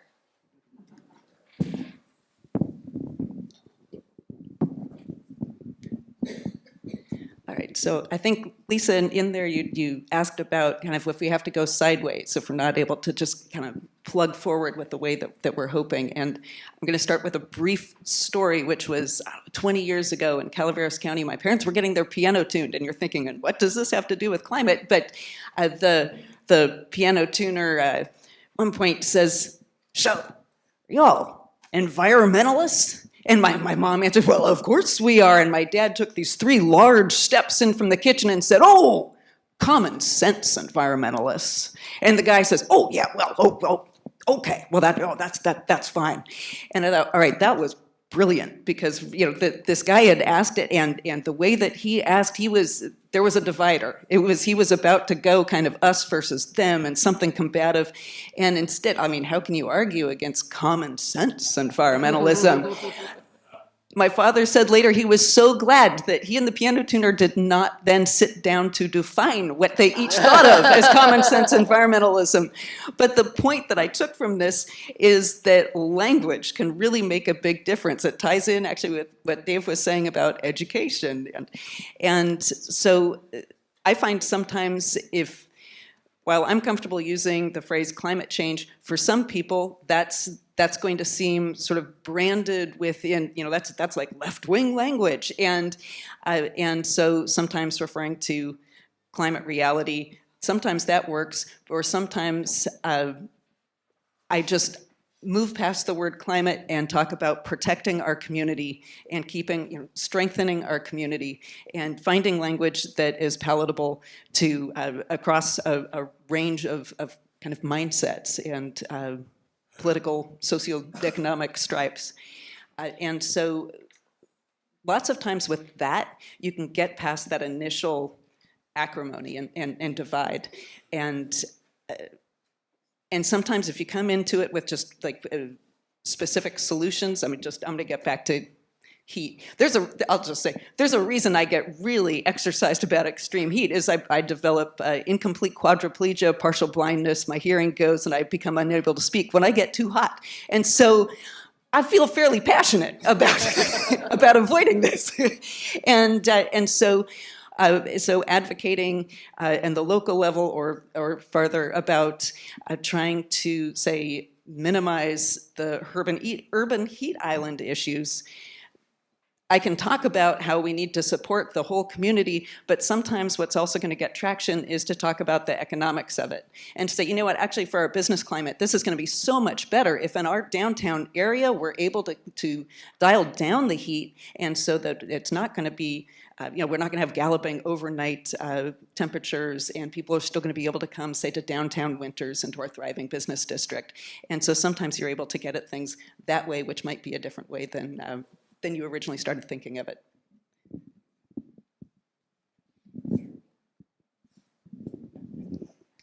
So I think we have an emergent new institution among us that's going to help us talk to one another about these issues, and that is being put together by Davis Media Access. So they're working to create something called a civic information hub, which will be called YOLO Local. And this is partly to address our shrinking local journalism base, and to really make more opportunities for us to have news coverage about issues and situations in our local communities. And I think that at least part of the time we need to be creative about how we present problems, and often it's actually ancillary benefits that make climate action appealing to other folks. But at the same time, I also think the hard and dire truths that science is presenting us with cannot be entirely ignored. I think part of the story of the Ministry for the Future is people continually showing and telling the heroine, Mary Murphy, that her crew was not doing enough, and that we cannot avoid reflecting on how deep and serious this problem is and how much we have to do. I think similar to what Robin's sharing, the direction that is desirable regardless of the current climate is, the way that we connect again. I'm not a sociologist, but I'm just going to go out on a limb and say what's really made things funky is social media. People feeling disconnected from one another, still scratching the itch of being a part of community, but being able to do it behind a veneer and to assume the worst of each other. And so something that Tree Davis and Cool Davis have been talking a lot about is the concept of climate-ready neighborhoods, which really is, something that happens in a lot of communities already. But just finding out what it is that each neighborhood wants to do. And to some communities, that's almost an eye-opening conversation, because there are folks that don't feel like they can say whether there should be speed bumps on their street, or what should be happening between them and their neighbors. And so the idea of inspiring and supporting more folks to just move things forward. Certainly climate action is absolutely essential, but there could be other needs that a community has. They can best solve those things by working together, as opposed to feeling like they're the only person that is pushing the thing forward. And quite honestly, there is a bit of an indoctrinative force of saying, hey, I just tricked you, you planted trees, you're now a climate warrior. So if we can just, work together with each other, I think that the solutions become more palatable to folks that feel like they're being left behind or feel like that they shouldn't adopt a new mindset. But if they see it, right next door to them, and they can't just say, oh, well, that's, those crazy piano tuner family people that don't have any sense whatsoever. I think it does make a big difference, and we've seen it play out in certain places. And I'm really hopeful that we can continue to push that forward, because certainly we need on a grander system to seek the solutions. But if there aren't people willing to accept them in their own neighborhoods in the first place, they won't take root at all. It has to be something that comes from, the folks that are actually living in their lives, not just hoping that the federal government's going to direct them to the right place. as a member of Valley Clean Energy Community Advisory Committee, I spent a lot of time talking to people in the public. We have booths at things like the Winter's Salmon Festival and other events around the community. And what I hear from most people is, well, I don't know what VCE is, and I saw it come up on my bill, and I opted out of it, and they don't understand the value that they get, because all of the money that they spend on utilities is returned to the community. They have direct access to their representatives, the city councilmen or YOLO folks to govern how their energy is acquired and spent. So again, it's really education. And once regardless of their political affiliation, people, once they understand that, they get it. And so I think we need to use the same kind of approach to get people educated at all levels on climate change. Stan, do you have thoughts on this subject? Well, just to wrap up, I would say we're very lucky to live in Davis. And a small town, flat, and with bike lanes, it's been a social accomplishment as well as a physical accident. That we're lucky because you can operate a pretty low carbon burn life and yet still do what Americans usually do. And there are cities where, with the best will in the world, you could not accomplish what we can here. I also am lucky to be in Village Homes. I have some fellow Village Homesers here, and we're hitting, including, I think Mike Corbett was here, and maybe still is. In any case, hitting its 50th birthday and built deliberately to imitate European cities of the Middle Ages and early modern period, to see if the social arrangements of village life could be artificially created from scratch by building a physical infrastructure that imitated them in terms of communal space, gardening, edible landscaping, etc. And it's worked. So there's proof of concept, and we still get to live in it. So really, one thing that I notice in myself is just neglecting the opportunities that Davis gives you, in that I'll drive instead of bike just because I'm trying to save 5 minutes, etc. If you relax a little and pay attention, attentiveness can help a lot in reducing your carbon burn and increasing your health at the same time. So it is not much of a sacrifice to live the green lifestyle. Hold on to that, Mike, because we got some questions actually from online, and then we can actually also start to roam around to see if there are questions in the audience. So while they're starting that process, you can put your hand up, but we'll start with this question online from Steve Burns, which is, do you believe the President COP process should be continued or should it end? The COP process, should it continue or should it end? Oh, it should definitely continue, I think. These Congress of the Parties, they're organized by the UN and the Intergovernmental Panel on Climate Change, and they are a combination of science and diplomacy, and the nation-state system is very poorly designed for dealing with a global problem. It's zero-sum, it's competitive, it's if you win, then I lose, and really the nation-states have fought each other in what the military calls kinetic wars, which just means wars with weapons and killing people, for centuries now. And that really, to be caught in that system, which we are, you have to look both below to the regional and to the local, like we've been talking about, and then above to the international. And as weak as they are, sometimes it's a matter of nation states wanting to be in these organizations for either prestige or material advantage, and that everybody signed on with this particular Congress of the Parties and signed the Paris Agreement that said we will reduce carbon dioxide and we will keep the global average temperature rise to 1.5 C if we can. We're blowing by that. 2 degrees if we can, and maybe we can. That promise to each other is way better than not having it. So when Rockstrom and Figueres and some others wrote to say it's not fit to purpose, I think they wanted tweaks and revisions and repairs to the COP system, and by no means should it be going away. And then the other one that I mentioned at the end there, the biodiversity COP that met just now in Bogota. The one in Montreal that the Chinese ran because of COVID should have been in China. It was run in Montreal by the Chinese.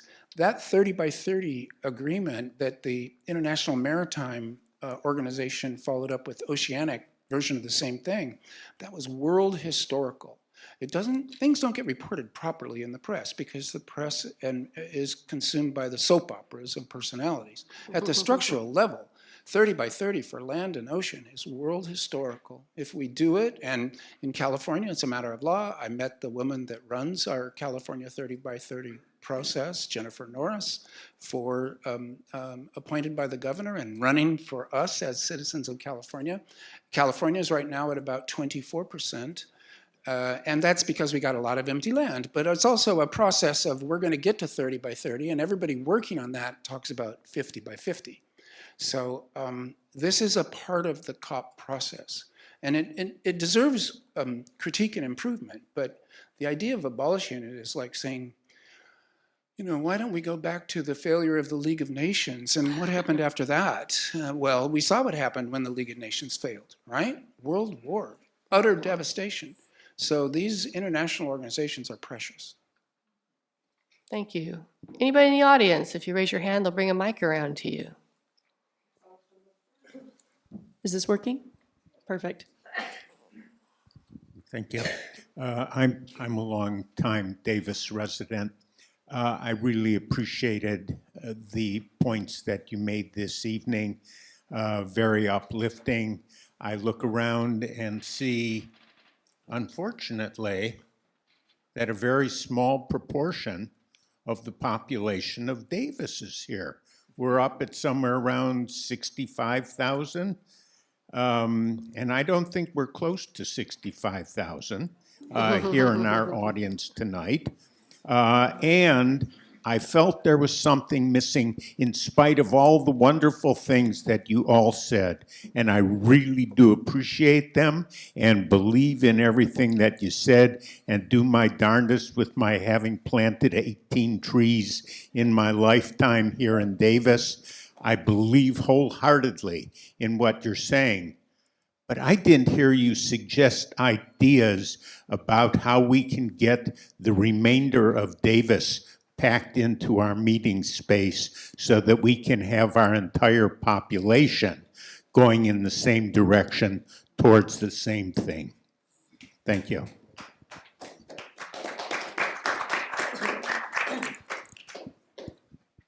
Anybody on the panel want to respond to that? Well, I could just say that that would be a really crowded room, but you know, town government, everybody comes down. I see this in the other town I live in, Bar Harbor, Maine, and it's all very well, but it doesn't reduce the amount of disputes and argument. And I'm thinking of first about representative government, that we are representative of many other Davisites that believe the same thing. This is an awfully unified town compared to many a town. And then also, you know, acupuncture.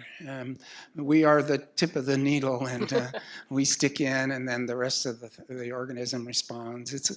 I don't need the whole town in here to have what I think is actually the sign of a very healthy citizenry. To have even this many, it would be unusual in many a town. Thank you.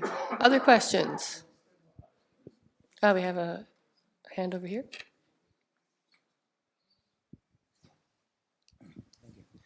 I'm wondering, I like the idea of the heat pump. I'm wondering why the state hasn't required new buildings, new residential buildings, to have at least some southern exposure, because my understanding is southern exposure is the most efficient for solar panels.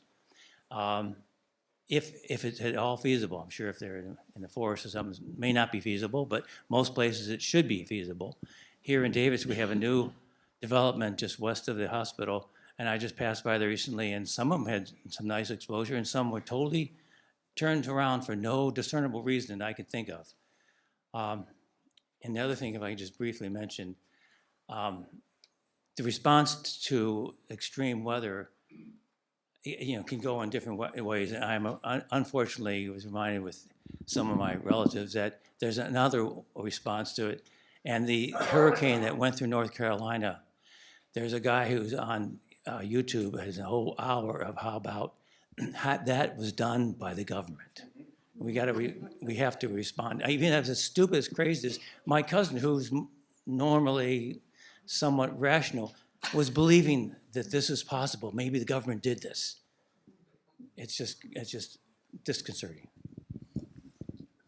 Yeah, I can respond to the orientation question, and it's at least physical orientation.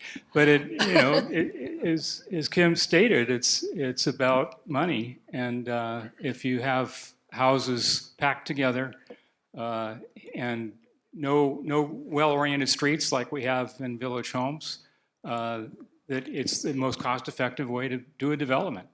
And fortunately, there are vast improvements in windows that make it less impactful if you have a west-facing window, a lot of west-facing glass, but it still makes a big difference. And things like overhangs and all that is very important. But again, it's up to the energy standards to enforce. Each individual house has to be modeled to meet the standards. And if the orientation is bad and it's getting a lot of solar gain, it's not going to pass. So what was the second question? I don't know if I can answer that one.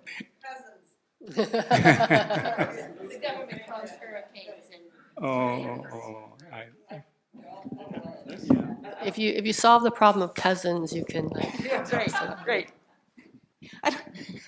I don't have a solution, but here's a possible approach. Is that lots of times, something that I try to keep in mind when talking to somebody who all of a sudden says something that I find surprising, I'll say, that is to pause and think, okay, they're actually, they might be speaking from what they're perceiving as reality, that they're in a different information ecosystem, and that lots of times if you start right in with trying to tell somebody, well, that's incorrect, and you're getting information that's wrong, and boy, people are trying to dupe you or something like that. Man, if somebody said that to me, I would not respond by saying, gosh, I think you're right. I'd probably just get angry and be less receptive to what they're saying. And so sometimes a place to start is to say, so it sounds like you're feeling really angry about what you're hearing. And you start with that. It's a long road to getting to a place where you're actually talking about the issues.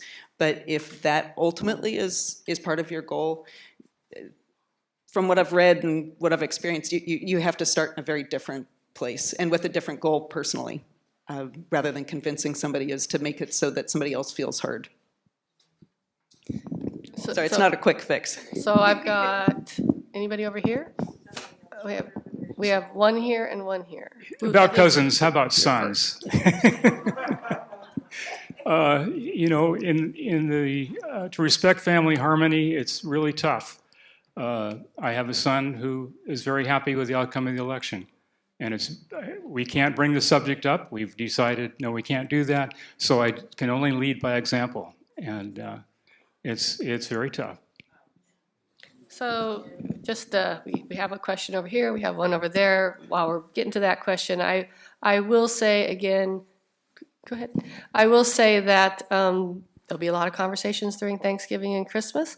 I do want to remind people that as much as you don't want one side to think that you're a monolith of beliefs, try not to do that to the other side. Not all folks are anti-climate folks, even though they may be pro-economic. Your goal by going sideways is to find the in where you can have the conversation and make the change. Firstly, thank you to all the panelists and for Stan for the presentations. It was really great to hear all your perspectives. Well, I guess I've been an activist on climate issues for 20 plus years, and I guess one of the things I've always grappled with is that I met so many great people working on this, like as you were saying, and lots of really great initiatives, particularly in this town. But as Dave was saying, that trajectory is just going up like this. And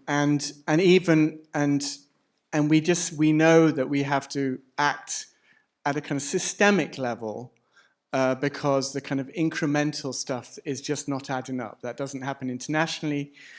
You were talking, Stan, about the huge growth in renewables, but if you look at the trajectory, actually fossil fuel is increasing at the same time. So renewables is growing, but it's really an energy expansion rather than an energy transition. Similarly, here at a local level, we saw lots of great initiatives, but at the same time, a gravel pit, a huge expansion of gravel mining was approved this week. I-80 has been expanded to allow more cars onto it. So I guess my question is, how do we, do you see opportunities for that more systemic change? And it relates to your question about sideways stuff. If we're not going to get support from the federal level, I really feel like Davis hasn't lived up to its great brain power and its potential to actually look at some more systemic solutions. I think things like the VCE, the Valley Clean Energy, was one of those things where you actually get a whole energy system change. But are there more opportunities like that we can look that can really be a bit more systemic? Because without that, I feel that this incremental stuff is just not adding up enough. And we need to use that optimism and drive to kind of go more systemic.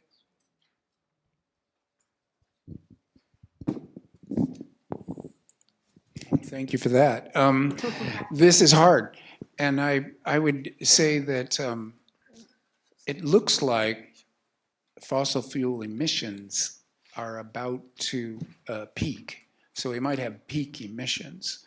It's not great because they're higher than ever, and they're still rising. But the estimates that have been made by the International Energy Agency are that between the rollout of clean energy, of solar and wind, and the decommissioning of coal energy, that although there's an awful lot of emissions, like I think it's 40 billion tons per year. I think it adds up to about 3 parts per million of CO2 in the atmosphere per year.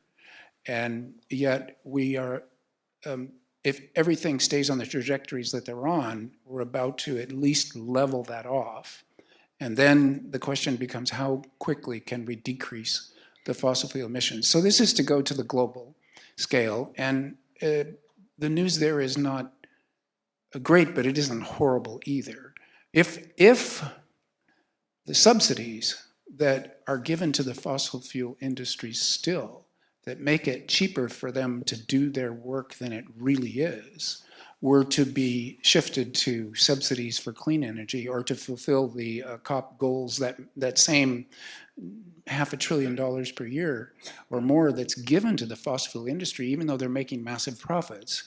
Governments are giving that money in subsidies. What if those subsidies were shifted only to clean energy and maybe in the developing world? So this speaks to a political change that needs to happen that hasn't happened yet, and is part of the fight. It will be fought. The fossil fuel industries have very often bought the legislators making the laws that would make those changes. So the fight becomes particularly wicked because it's a fight of people against moneyed interests. And the fossil fuel industry is clearly stubborn, well-funded, and not intending to give up. So finding avenues for them to de-escalate, to shift what they do, to make money drilling holes for geothermal or for taking water out from under the Antarctic glaciers. I mean, they have a skill set that could be useful rather than destructive to the Earth.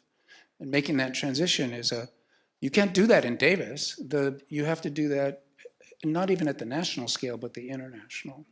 So for us, it's a matter of talking, and it was interesting to talk about persuasion of people who don't understand it.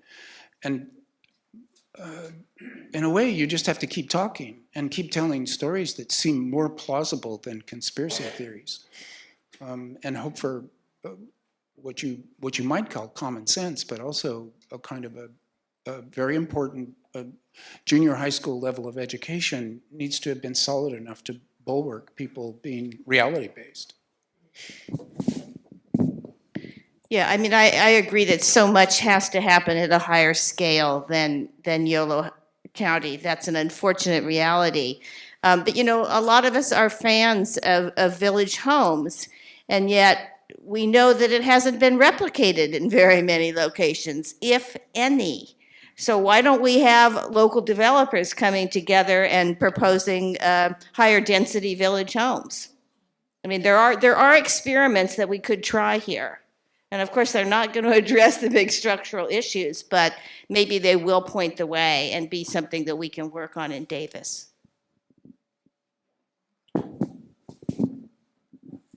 No, I think it's a great question, and it ties in with the question over here about getting 65,000 people thinking about this, and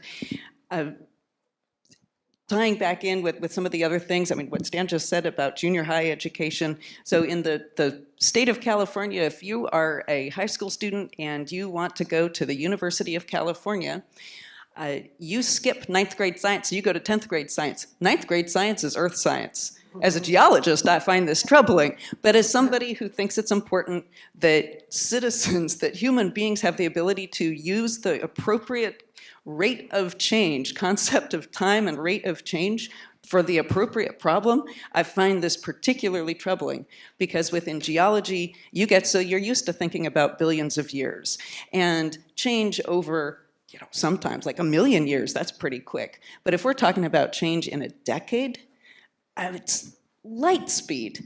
But if you don't have the fundamental, basic, like 9th grade understanding of it, you don't have the way to start thinking about that. And so if somebody talks about, it's like change of a degree in a decade or, a century, I mean, it really doesn't seem like a big deal if you're using a human time scale.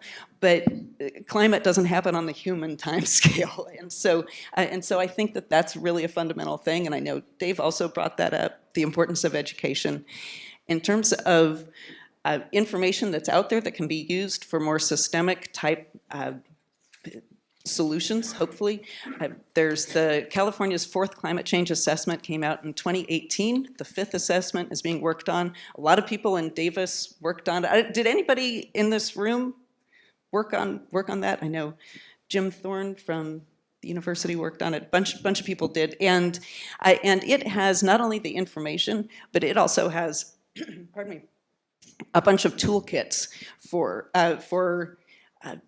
that you can use if you're a planning commissioner, if you're on a city council, pardon me, and so that, or if you are a constituent who wants to engage on that. Sorry, I need to.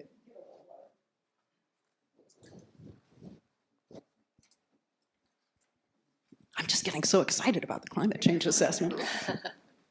And so it's an online resource that you can go to, and then if you're on, say, a local commission or an advisory body or a nonprofit, you can actually go there and access some of the different toolkits. And so that's a way that you can get the information that then you can plug into trying to advocate for systems change. So that's one source. The 5th climate change assessment, what's that? It's California's 4th climate change assessment. And the 5th one is in progress. I think it's due out next year. And so those are a couple things. Something else that I find useful, and this is me putting on my hat as a member of the board of directors of Pewter Creek Council, is connecting people with something local. And so with us, you're trying to fostering this love of Pewter Creek.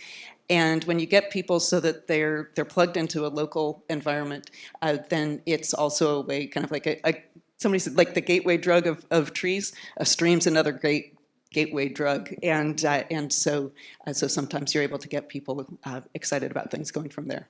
Okay, we got time for one more question, and it's over here, and then we're going to have to wrap up. But don't worry, there is a reception, and you can talk all your questions during the reception.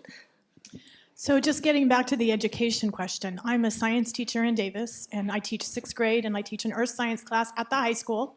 Yes, I knew you'd like that. But climate change is becoming harder and harder to address in our public school system because of the climate dread. Kids come into us and they are deathly afraid. They really are. And the number of climate events that happen or weather events that can be linked to climate change, and they hear this sporadically. They don't hear it in a consistent sequence. So there's a couple of things that go into it. One is just the climate dread in general. that they have. But then as a few of them, so these are young minds that are just beginning to wrap their heads around scale and systems. They don't have a complex understanding of either.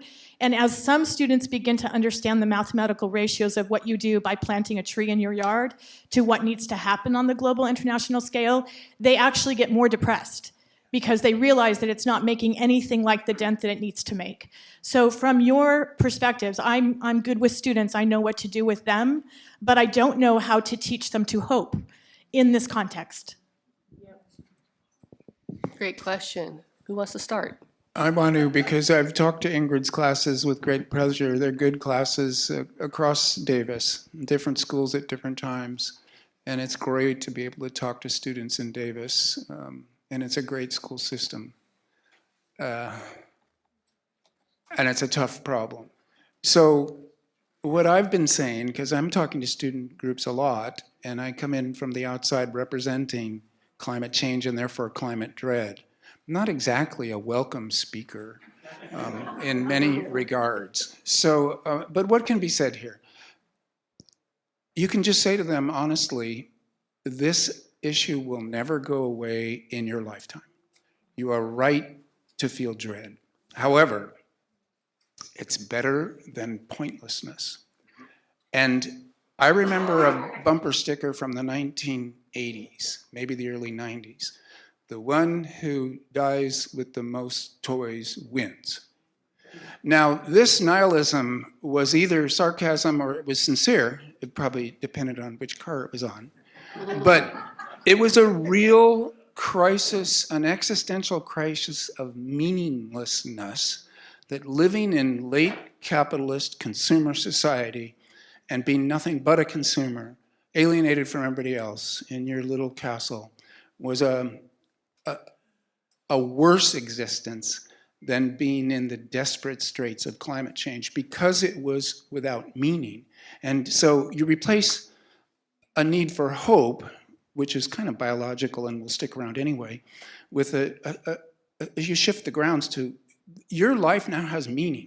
It doesn't matter what you do, arts, humanities, engineering, sciences, medicine, any other field is going to have a climate change relevance, from the direct relevance of putting in heat pumps and reducing the carbon burden to expressing it as an artist or a person in the world, or creating community, or taking care of people who are sick because of it. Everything will be meaningful work. And this is more important than a happy, happy future, to have meaning. And I see a certain responsiveness out of even young people to that. And I'd just like to add, as a member of the Unitarian Universalist Church of Davis, that Stan's writings recognize that the human brain lights up when you talk about meaning and big picture questions. So we want to teach our students not only about the earth science and atmospheric science and geography of climate change, but we want our humanities and history and sociology classes to talk about it too, so they have that context.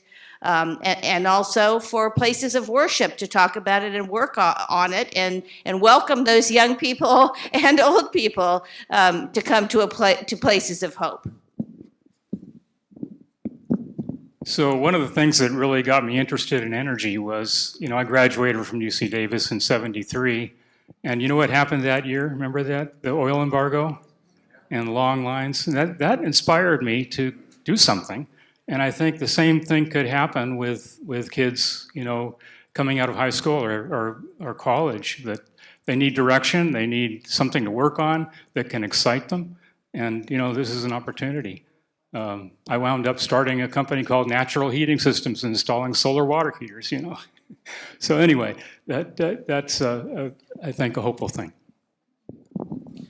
So, go ahead. Thanks. And just, from my very limited perspective, there's so much greater energy than there was when I started, when I was in high school, and certainly when I started working in the environmental sector. The knowledge that young people have is vastly greater. The interest toward action is vastly greater. The concepts of not just we need to react to the energy crisis, the climate crisis, but also that it is tied up in racial justice as well. It's so much more mature than it was 5 years ago, less 10. And so while we're slow to react, I do feel like we're seeing a much more positive outcomes than we were before. It just doesn't feel like it because it seems like the situation's getting worse. But all we can do is act. And all we can do is our piece. I have just hired 2 staff that are very young. And one of the interview panelists said, well, you know, you're a young client activist. How are you going to lead the next generation? And they said, I'm just one of 8.5 billion people. What are you going to do, right? So I think, you know, even maybe that's a solution is, you know, there are great things that, you know, all generations are doing. And so for the young people to see is, well, we are inheriting this situation. There are so many great people in their 70s and 80s that are doing awesome stuff that I don't know if those kids get to see it as often. And maybe they'd be heartened to know that it's not just being, you know, dropped in their laps without anybody else trying. I want to thank Stan and the panelists for your thoughtful conversation today. If you could give them a round of applause, please.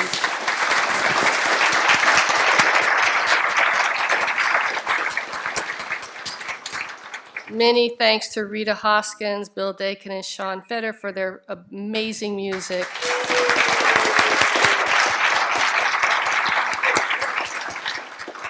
Thank you very much to the Unitarian Universalist community for hosting us today.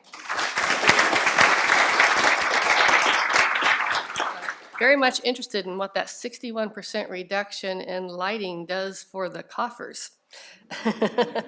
And by the way, that's a great way to approach climate with your neighbor, is if your stuff is way cheaper than envy. Never underestimate envy. I want to thank the volunteers for YOLO Interfaith Alliance for Climate Justice who helped plan and staff this. If you could come forward so we can see you, that would be great. Where are you?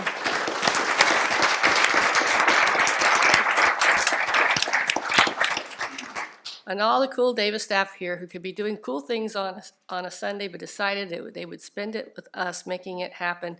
Brandon for managing the online audience engagement, and Maddie Davis, our new AmeriCorps Neighbor to Neighbor Fellow. Thank you so much.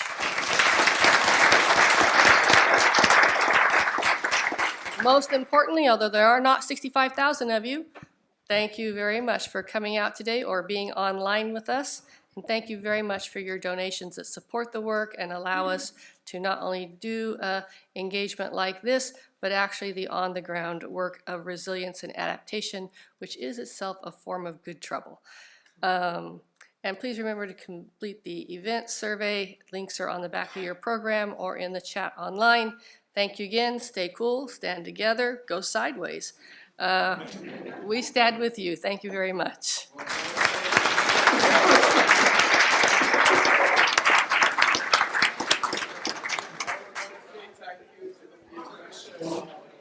There's a reception in the hall. We'll look forward to seeing you out there.